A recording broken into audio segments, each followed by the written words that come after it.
చిరంజీవి గారికి ఇండస్ట్రీలో ఎఫ్ఐఎస్ ఉన్నాయా? రాధ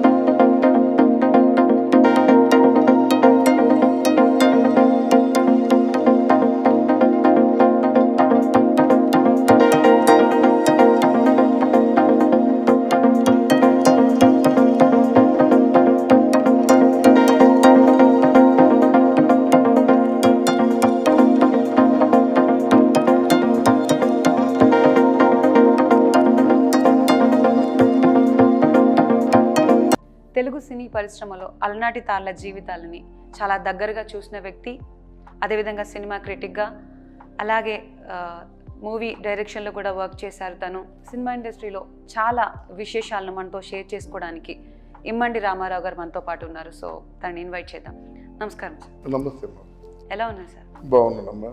చిరంజీవి గారికి ఇండస్ట్రీలో ఎఫ్ఐఎస్ ఉన్నాయా? ఉంటే అన్నిటికంటే ఎక్కువగా పాపులారిటీ తీసుకొచ్చిన అఫైర్ ఏంటి? లేదమ్మా, అప్పుడు మొదటి తొలి రోజుల్లో రాధ మంచి ఇద్దరికి మంచి కాంబినేషను, మంచి ఈడు దోడు మంచి బాగా ఉంటారు వీళ్ళని ప్రేక్షకులు మెచ్చిన జంట అది. తర్వాత ఏంటంటే చిరంజీవి గారికి ప్రత్యేకించి ఎఫ్ఐఎస్ అంటూ ఉన్నట్టయితే ఈ స్థితికి వచ్చేవాడు కాదు. అక్కడే ఎఫ్ఐఆర్ దగ్గరే ఉండేవాడు కనుక అవన్నీ మన మీడియా సృష్టి. మీడియా మనకు ఊరుగా ఉండక ఏదోటి లింక్ పెట్టి ఎంజాయ్ చేస్తారు తప్ప ఆ సినిమాలో ఒక విజయశాంతి చిరంజీవి చాలా బాగా చేస్తారు. ఓ చిరంజీవి సుహాసిని కూడా చాలా బాగా చేస్తారు. చిరంజీవి రాధిక బాగా చేస్తారు. చిరంజీవి రాధ ఇక తిరుగులేదు ఇలా మాట. అందువల్ల చిరంజీవికి ఆ బాడీ లాంగ్వేజ్ కలిసి ఇద్దరు మంచి కాంబినేషన్ బాగా ఉన్నటువంటి హీరోయిన్లు అందరూ కూడా చాలా మంచి బాగా అండర్స్టాండింగ్తో ఉన్నవాళ్ళే. సార్, చిరంజీవి గారును బాలకృష్ణ గారి మధ్యలో ఏమైనా అకేషన్ వస్తే అందరూ వచ్చి కలిసి మాట్లాడడం జరుగుతుంది. దాని తర్వాత వాళ్ళిద్దరి మధ్యలో పచ్చిగడ్డ వేస్తే బగ్గుమని అంత ఉంటుంది, వాళ్ళిద్దరి మధ్యలో కోపం కానీ ద్వేషం కానీ అని అంటున్నారు. సో మీరేమంటారు సార్? ఇద్దరు బాలకృష్ణ గారికి ఒక ఇండివిజువాలిటీ ఉందమ్మా. ఇండివిజువాలిటీ ఉంది. బాలకృష్ణ గారికి ఉన్నటువంటి ఆ బలం ఏమిటంటే ఒక ఎన్టీ రామారావు గారు ఆ లెగసీ ఉంది కదా. సో నేను ఎన్టీ రామారావు గారు కొడుకుని అనే ఫీలింగ్ ఉంటుంది. కానీ ఎన్టీ రామారావు కాదు కదా. ఇక చిరంజీవి గారికి నేను ఇండస్ట్రీలో సుప్రీమోని, ఆయన సుప్రీం హీరో అని కూడా అంటుండేవారు, మెగాస్టార్ని.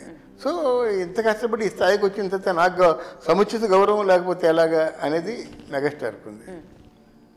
అందువల్ల వాళ్ళిద్దరు కూడా నువ్వా నేనా అనేటువంటి ఆ స్థాయిలో ఉన్నారన్నమాట. బట్ బాలకృష్ణ చాలా మంచివాడు. బాలకృష్ణ ఏంటంటే ఆయన చెప్పే విధంగా చెప్తే కన్విన్స్ అయిపోతాడు. చిరంజీవి అంతకంటే మంచివాడు. ఆయన చెప్పినట్టు ఆయన కన్విన్స్ అవుతాడు. ఎవరి ఈగోలు వాళ్ళకు ఉన్నాయి, ఎవరి ప్రేమలు వాళ్ళకు ఉన్నాయి, ఎవరు అవసరం వస్తే కలిసిపోతారన్నమాట. కానీ ఒకటి ఈరోజు ఇండస్ట్రీకి మనకు మునుపటి రోజుల్లో ఒక ఎన్టీ రామారావు పెద్ద ఆల్టర్నేటివ్ ఉండేది కాదు, ఓ దాసరి నారాయణరావు గారు పెద్ద ఆల్టర్నేటివ్ ఉండేది కాదు.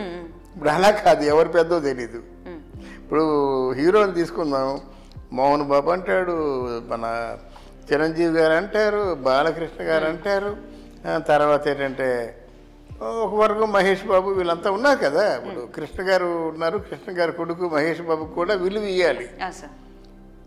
అంటే ఒక అస్తవ్యస్తంగా మన ఇండస్ట్రీ ఉందన్నమాట.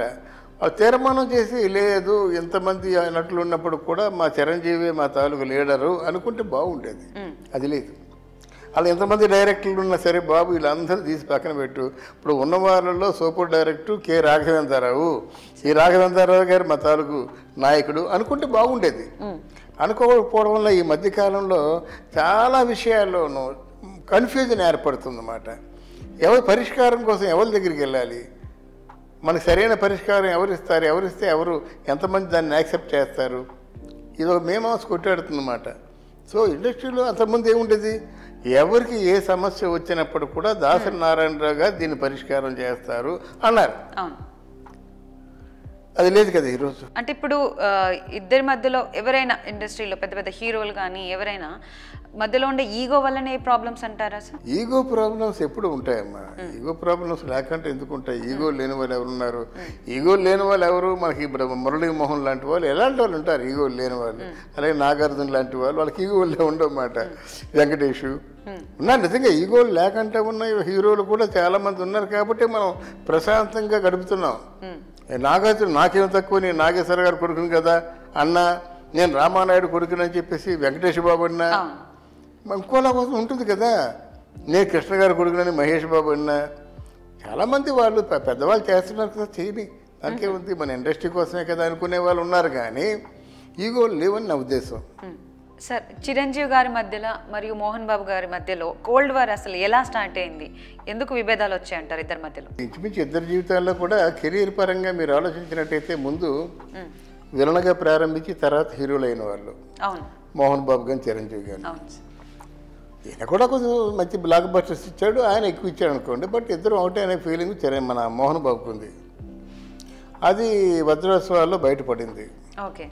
తర్వాత ఏంటంటే ఇప్పుడు ఎవరు పెద్ద ఇండస్ట్రీ కంటే నేనే పెద్దని మోహన్ బాబు అనుకునేవాడు. చిరంజీవిని బలవంతంగా పెద్ద చేశారన్నమాట. మీకంటే ఇంకెవరున్నారని బలవంతంగా పెద్దని చేశారన్నమాట. సో ఇట్లాంటి పరిస్థితుల్లో ఇప్పుడు రాను గ్రాడ్యువల్గా మోహన్ బాబు కంటే చిరంజీవికి బలం ఎక్కువగా ఉంది. ఎందుకు బలం ఎక్కువ ఉందంటే చిరంజీవి సంతతి ఈరోజు రాజ్ కపూర్ ఫ్యామిలీలాగా అయిపోయింది. Chiranjeevi super hero, Charan super hero, Bunny super hero, తర్వాత పవన్ కళ్యాణ్. సో బలం ఎక్కువ కదా. మోహన్ బాబుకి ఆ రేంజ్ పొటెన్షియాలిటీ లేదు. ఎటు వచ్చి ఒకప్పుడు మోహన్ బాబు అంతే, విష్ణు సక్సెస్ఫుల్ కాదు, తర్వాత ఏంటంటే మనోజ్ సక్సెస్ఫుల్ కాదు. అందువల్ల అంటే మన రేషియో చూసుకున్నట్టయితే నాకు మోహన్ బాబు మా గురుగారి తాలూకు శిష్యుడే, నేను ఆ గురుగారి దగ్గర పనిచేసిన వాడిని, ఆయన పట్ల నాకు గౌరవం ఉంది. మన చరిత్రని వేరే చేసుకున్నప్పుడు ఈయనకి ఏంటంటే ఆ పొటెన్షియాలిటీ, ఆ పవర్ తక్కువగా ఉంది. మోహన్ బాబు గారికి టెంపర్ ఎక్కువగా ఉంటుంది, నోటి దుర్సు చాలా ఉంటుంది, అవునవును, ఎక్కువగా మాట్లాడుతూ ఉంటారు. అంటే అభిమానులతో మాట్లాడే విషయంలో అప్పుడు కూడా అభిమానుల మీద సీరియస్ అవ్వడం కానీ మాట మీద మాట అనడం కానీ జరుగుతుంది అని మనం చాలా మంది చూసాము. ఎందుకంటారు? అంటే మామూలుగా తను సహజంగానే అలా ఉంటారా? ఆయన నైజం అటువంటిదమ్మా. ఆయన కోపం ఎక్కువ, మనసులో మాట ఏ మాట దాచుకోలేరు, కోపాన్ని ఆపుకోలేరు. ఆయనకి అంటే ఇన్ని ఉన్నా సరే ఆయనకు ఒక డిసిప్లిన్ అంతా ఉంది, క్రమశిక్షణ అనే ఒక పట్టుదల ఆయనకు ఉంది. ఆ టీం అంతా లేవడం ఉదయం, అలాగే ప్రొడ్యూసర్ మనీ వేస్ట్ చేయకుండా ఆ సమయం సద్వినియోగం చేయడం, ఇవన్నీ కూడా అవసరాలు. మంచు మనోజ్ గారు కానీ విష్ణు గారు కానీ చేసిన హీరోయిన్స్ మీద ఎక్కువగా మోహన్ బాబు గారు సీరియస్ అవ్వడం జరిగిందని, ఆ హీరోయిన్ ఏడవడం జరిగింది, చాలా సూసైడ్ దాకా వెళ్ళడం అనేది విన్నాం అనమాట మన న్యూస్లో. అది నిజమేనా సార్? అంటే అంత హీరోయిన్స్ మీద కూడా తను టెంపర్గా వెళ్ళేసి మాట్లాడి కొట్టే అంత రేంజ్లో ఉండేవారా? అంటే కొట్టడం కాదు, కానీ ఆయనకు వర్క్ ఏదైనా భంగం కలిగినట్టయితే బాగా బెదిరిస్తాడు, తర్వాత మరి మెత్తపడతాడు మోహన్ బాబు.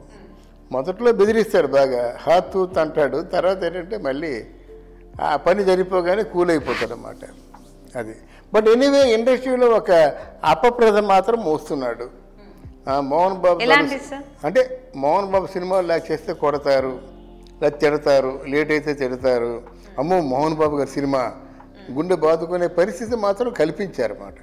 సార్, చిరంజీవి గారి పొలిటికల్ ఎంట్రీ గురించి మీ అభిప్రాయం ఏంటి? వచ్చి చాలా పెద్ద తప్పు చేశారా?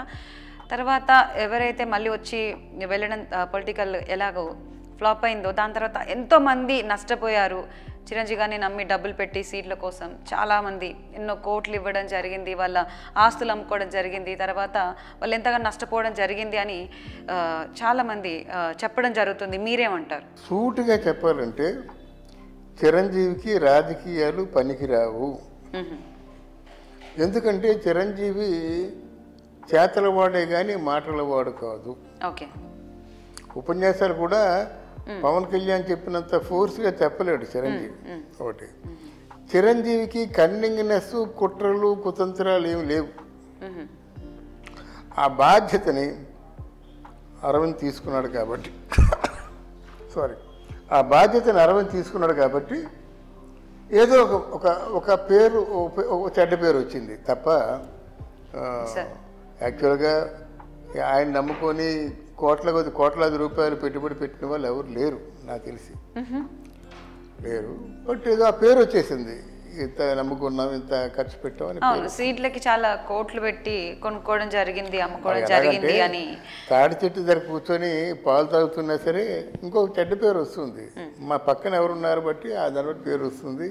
బహుశా అరవింద్ పక్కన ఉండబట్టి ఆ పేరు వచ్చిందేమో తెలియదు, కానీ నిజానికి అట్లాంటి కార్యక్రమం జరుగుతుందని నేను అనుకోను. అది తర్వాత రాజకీయాల్లోకి రావడం వల్ల ఆయనకి కొంతవరకు చిరంజీవికి ఈ వీడియో చేరి కష్టపడినా సరే చిరంజీవి చేసిన తప్పు నేను సూటిగా చెప్పదలుచుకున్నాను. మిమ్మల్ని నమ్మి కేంద్ర ప్రభుత్వం టూరిజం మినిస్టర్గా ఇచ్చిన తర్వాత, సెంట్రల్ మినిస్టర్గా ఇచ్చిన తర్వాత మీరు ఆంధ్రప్రదేశ్లో ఎంతమందికి జీవనోపాధి కల్పించారు, ఆంధ్రప్రదేశ్లో అద్భుతమైన అందాలకి మీరు ఏ స్వరూపాన్ని ఇవ్వగలిగారు, టూరిజం ఎంతవరకు డెవలప్ చేశారు, టూరిజం కానీ కేటాయించిన డబ్బులో ఎంత డబ్బుని నిజంగా టూరిజం కోసం ఉపయోగపడ్డారు. మీరు శాశ్వతం కాదు కదండి, మీరు చేసే పనులు శాశ్వతం, మీరు చేసినటువంటి చూపించిన ప్రోగ్రెస్ శాశ్వతం. అది చేయలేదని నాకు చాలా బాధగా ఉందమ్మా. అంటే విశాఖపట్నం, భీమునిపట్నం లాంటి అందమైనటువంటి ప్రాంతం, అక్కడ శ్రీకాకుళం నుంచి హైదరాబాద్ వరకు బ్రహ్మాండమైన అందమైన ప్రాంతం, ఎంత బాగా డెవలప్ చేయొచ్చు ఆంధ్రప్రదేశ్ని. అంటే చాలా మంది డిసప్పాయింట్ చేశారంటారు. అది తెలియదు, పనికొచ్చే పని చేయాలి కదా. ఎన్టీఆర్ గారి దగ్గరికి వెళ్ళాలన్నా మాట్లాడాలన్నా చాలా భయపడతారు జనాలు, ఎందుకని? మన సొంత తెలివితేటలు ఉపయోగించినట్టయితే దాన్ని వెలికి తీసి ఉతికి ఆరేస్తారన్నమాట. రాజకీయాల్లోకి వచ్చిన తర్వాత చాలా మాటలు పడాల్సి వస్తుంది. రంగంలో దిగిపోయిన తర్వాత